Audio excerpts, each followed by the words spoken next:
I'm getting started on my spiced pumpkin raisin cookies.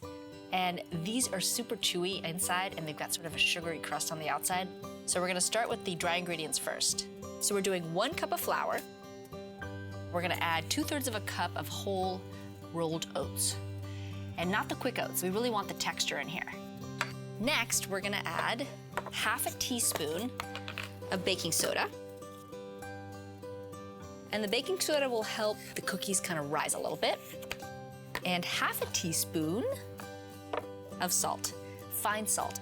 Next, we are going to add a whole teaspoon of ground cinnamon.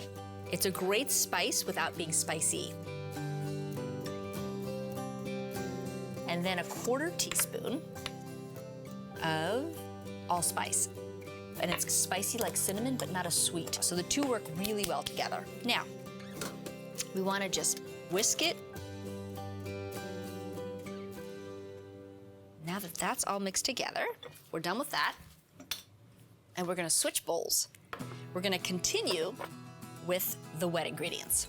Add 1/2 cup of pumpkin puree, and it makes them nice and chewy on the inside. Next, we're gonna add some sugar. 3/4 cup of raw sugar. Then, a little more sweetness, but this is a different type of sweetness.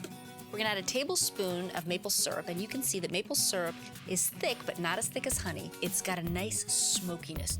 Then, 1/3 cup of vegetable oil. We need a little bit more moisture since we're not adding any butter.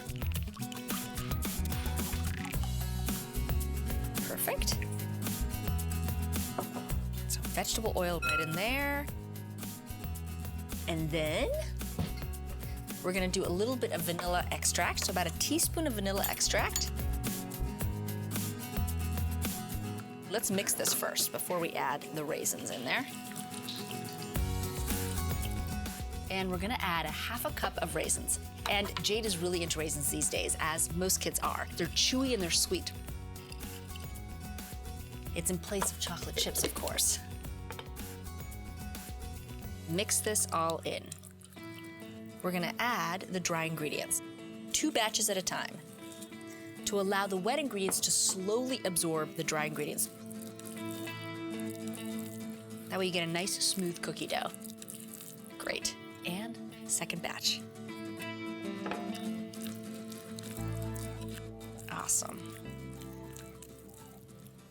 And that's it. So now, let's just move all of this stuff out of the way. Make some room and grab our baking sheet that I've lined with parchment paper, just so the cookies don't stick, and plus it makes it a lot easier for cleanup.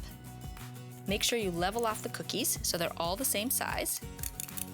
Drop them right there, and then I kind of pat them down just a little bit. And then I top it with a little bit of the raw sugar. When it bakes, it kind of puffs up a little bit. It's chewy on the inside, and then it has that wonderful sort of sugary crust. So what I'm gonna do is finish off my cookies, then I'm gonna bake them at 350 degrees for about 20 minutes.